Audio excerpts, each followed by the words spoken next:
Well, folks, thanks for keeping up with this. And we are going to go ahead and move on to the next section here. This is the RfR online programming programs, kind of programming program. I don't know. But with me is the online programming director, Amaia Perez. And Amaia, I said your last name really bad. Can you just say your name? Because I don't have this fantastic Spanish accent that you do. Well, it's Amaia Perez, but the way you say it, it's also perfect, Eric. Don't worry. Well, I'm so grateful. Like you are one of my favorite people, and I'm really grateful to have to call you as a friend. And you are just fantastic at what you do with recovering from religion, and especially with this online programming part of it. So, how did you run across recovering from religion, and what do you kind of do? Yeah, so well, first of all, thank you so much for your kind words, Eric. It's so great to be your friend as well, and I'm super lucky to have you in my life. And yeah, so the question was how I came across RfR. So I was basically watching YouTube videos about atheism, and then I think, was it on Twitter? Someone on the YouTube sphere mentioned RfR, so I kind of got into it, and then the pandemic happened. So I had to find something to do with my free time, and I decided to volunteer for RfR. So that's kind of how I got into it. So, what do you do? Is on regular, normal, everyday stuff? You mean in RfR, like outside RfR? Outside of RfR. Oh, outside RfR. Okay, so I work for a charity as well, but I do more like administrative stuff. Like I work in HR, so yeah, sending contracts, all the boring behind the scenes things that need to be done for a charity or an organization to work essentially. But yeah, that's like my day-to-day job. Excellent.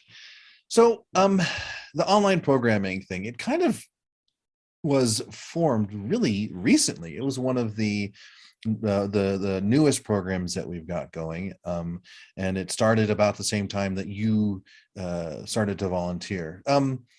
What is the RfR online programming like? What is its purpose? What are we doing here? I think it's quite broad, but it does focuses a lot on one project, that is the RfRX project. So basically what we do in RfRX is we have weekly sessions that are online sessions where we bring in a special guest or a speaker that gives a talk about a specific topic that is related to religion. So this can be anything from how to overcome the fear of hell, to how to accept your sexuality, to the origins of religion, like all sorts of stuff. And then after the discussion with the guest, then we have like an open mic sort of thing where everyone can talk to each other and there's like discussions. And if the guest stays for that session, they can also ask questions to the guest. So I guess it fulfills two purposes. One of them is to provide a more of an expert view on topics related to religion and how religion affects people. And also it provides just like a sense of community, because people do make friends and stay connected with other people who struggle with the same things and that are also interested in the same topics. So yeah, I'd say those are the two things. Yeah, that's excellent. I think the whole thing started in March of 2020. You and I have been working on this for well over a year now, and you've been working. We've been scheduling guests, and we've been co-hosting the shows, and it's been a lot of work to get this thing rolling. But the feedback that we've gotten, especially on the RfRX, has been super positive. I remember the wanting to kind of bring to the foreground some specific issues that people struggle with, people talk about in the support groups, or people bring to the helpline, and just kind of zone in on or focus in on one of those topics every week and bring an expert in there to talk about that topic. And you had mentioned the fear of hell. A lot of people come to RfR, both the support groups and for the and come to the helpline because they're afraid of going to hell as they transition out, or even if they've been out for a long time. And so having an expert talk about that has been incredibly helpful, because we can now use that as a resource to provide to folks in the future who have this same issue. And yeah, it's been a lot of work, but like I said, and it's been super rewarding and really been helpful all across RfR programming. Mhm. Yeah, it's worth mentioning that all our sessions go to YouTube. So if anyone is interested in watching any of our previous ones, they can just go to our YouTube channel and just have a look. And then we also have like a series of RfRXs where a speaker comes to speak about specific religion. So if you're someone that is interested in learning more about different religions that maybe you haven't been a part of, but still, you're interested in them, you can also just have a look at them and, what specific sects there are, what specific struggles the people that have been in that religion face.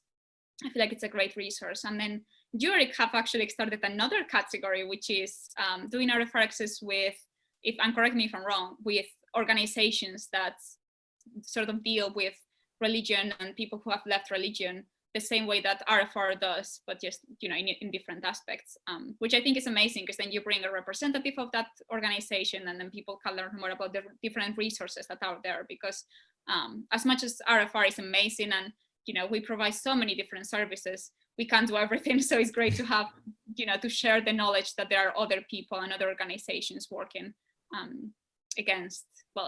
working in favor of helping people who have left religion. Yeah, exactly. You nailed it. We have the Religion Spotlight series where once in a while we bring on and talk about a specific religion. What I like about the Religion Spotlight is one of the last questions that we ask at the end is, if we're not in the religion, how can we better interact with people who are in it, or better interact with people who are coming out of it? Because once I start to understand a specific religion, I have more empathy to the people who are in it, and people who believe it, as well as the people who are transitioning out of it too. Yeah, you definitely learn so much more about what struggles they go through, and like how traumatizing it can be, like how many aspects there are it's so complex. It involves like your family and friends, it involves your ideals, it involves the world you perceive, the way you perceive the world. It's such a difficult transition, and it's such a difficult struggle. I feel like RfR has definitely humbled me in that sense of how privileged I was to never have been part of a religion, because I'm not sure if I would have been able to leave one, because it's immense, the struggles that people go through when they leave. Yeah. And then the foundation spotlight that you had mentioned, we bring on various nonprofit organizations. And one of the first ones we did was Black Nonbelievers, which is a foundation and nonprofit organization that is there to be a landing space for the Black community, the people of color who are no longer believing in their religion, because that's a huge part of the culture or identity of people of color, to be religious, attend a church. And if you no longer really believe in it, you really feel much more alone than even I would when I was coming out of religion. So we focus on those types of organizations. We're going to be having American Atheists coming up in a couple of weeks. We've talked to Kansas City Oasis and the whole Oasis network, which is like it's not a great analogy, but it's like a church for non-believers. But yeah. And these RfRXs, not only do they go on the YouTube, but we're publishing them in the podcast feed too. RfR has a podcast, which is a part of the online programming. Maya, what do we have? It's not just you and I working on this. What are some of the other volunteers doing that we need help with? So first of all, the speakers come into the sessions and they do it completely voluntarily. They don't get any sort of monetary compensation. So first of all, they are amazing in that they put so much effort into preparing the talks, and then sometimes they even stay after the sessions and everything. So the first people to mention would be the speakers, but then there's so many people that do so much work behind the scenes, and I'm probably going to forget someone, but we have like video editors, we have the moderators in the chat, we have a different set of moderators for the discussions after RfR, like after the talk that the guest gives. We have the people that do social media. We have the video editors. We have people that translate the RfRX announcements to Spanish. The people who have done the podcast also, because that was a massive piece of work that have been done by, again, amazing volunteers. So there's so many people that go into online programming and RfRX. So yeah, I'm just so grateful that so many people have decided to put their, all these efforts, and because yeah, it's a lot of work, but it's only being done because so many volunteers are ready to jump in and help us. So yeah, it's definitely a team effort. And what type of people show up to these RfRX shows every Monday night? What have you seen as a common thread between them or among them? To be fair, I feel like I've seen everything. Like there's such a massive variety of people. I would say a relatively common trend is that they're English speaking and mostly Americans, or and then also mostly people who have left religion. But that's not like a necessary characteristic for viewers in RfRX. We have people who have been an atheist all their lives. We have people who are still not sure if they're religious or not. We have people from all over the world just watching it. So there isn't necessarily like a specific type of people as an audience. I would say, yeah, just mostly people who are just interested in the topics that people who live religion struggle with. Yeah, I think you nailed it. It's mostly American, but just quite a few international folks. And so when we have conversations about like autonomy or creating boundaries or working with your believing friends and family, or how to have like one of my favorites was how to have a healthy relationship with mixed belief systems. Like, let's say I'm a non-believer and my significant other is a Christian or Mormon. How do we have a thriving relationship in it?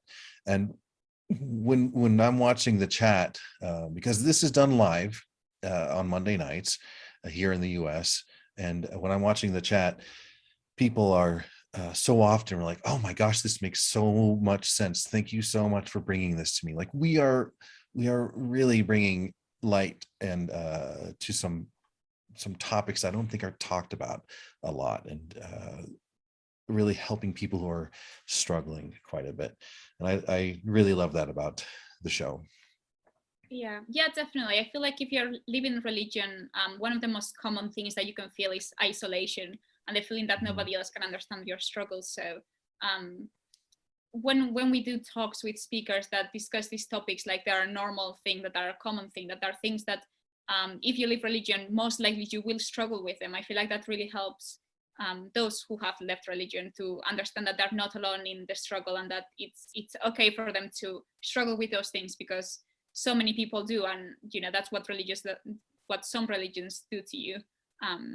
So yeah, I feel like it has definitely been quite helpful for people who have left religion, for sure. So with the online programming and RfRX specifically, what type of things would we not see? What type of things is outside of what the purpose of the RfRX is? Well, I think one big thing is like the conversion, and I think that's something that also applies to RfR in general as an organization. We are not trying to deconvert anyone. We're just trying to help people, and we're just trying to give resources to people if they need them, but we're not trying to force anyone to become an atheist, because that's not what we do. That's not our purpose. We also wouldn't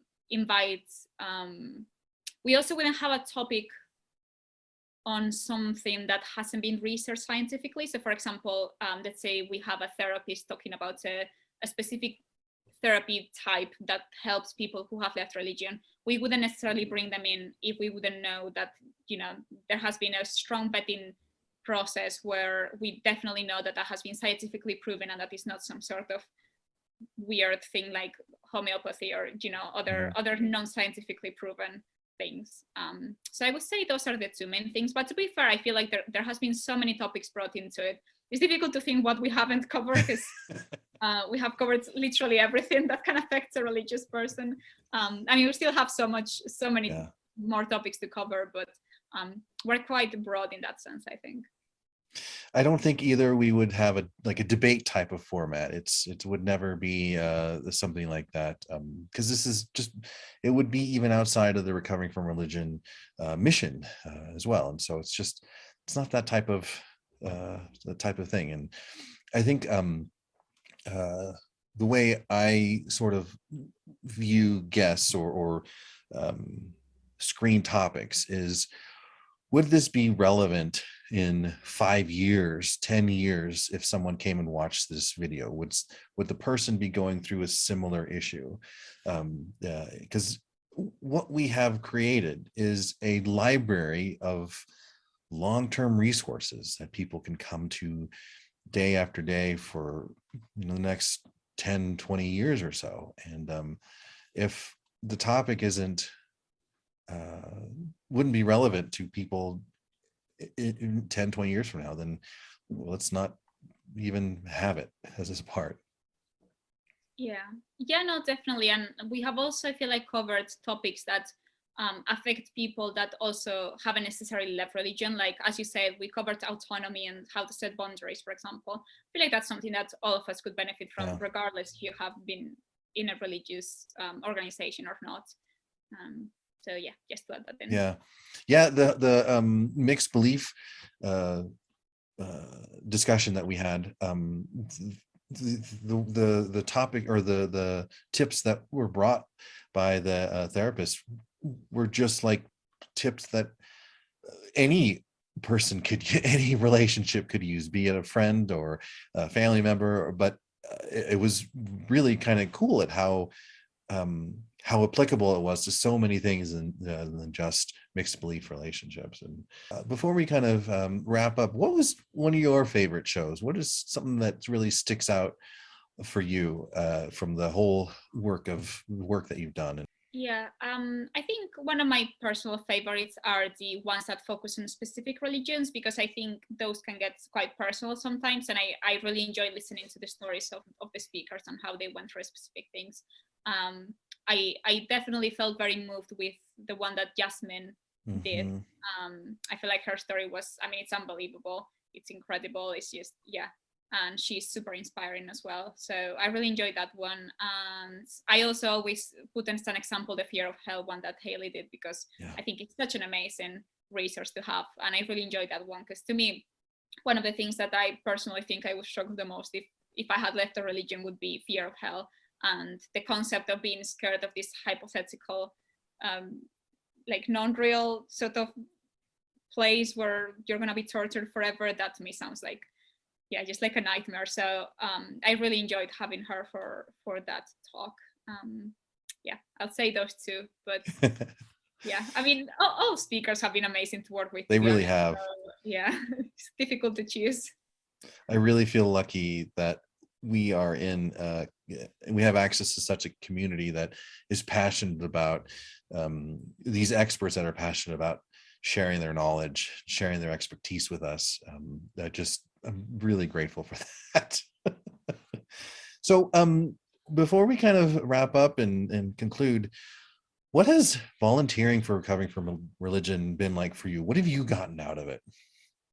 Well, first of all, I got out a much broader perspective of what life can be like for other people. Because before I went to recovering from religion, I didn't really know what people who have left religion struggle with. And I feel like I gained a lot of perspective of how privileged my life has been in that sense. Like, I've never had to struggle with that. So definitely got that out of it. Also, it's just a really, really rewarding thing to do when you hear people saying that, whatever piece of work you did benefited them or helped them in a dark place or whatever.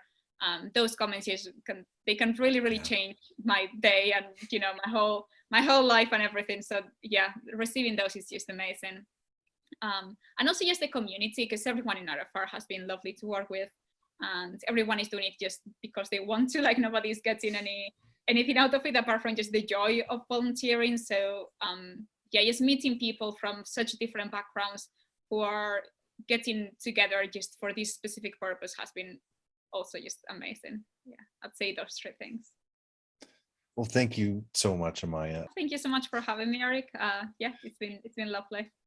Folks, that's online programming for you. And we're going to have another section coming up. I'm not sure what order it's going to end up in, but it'll be good.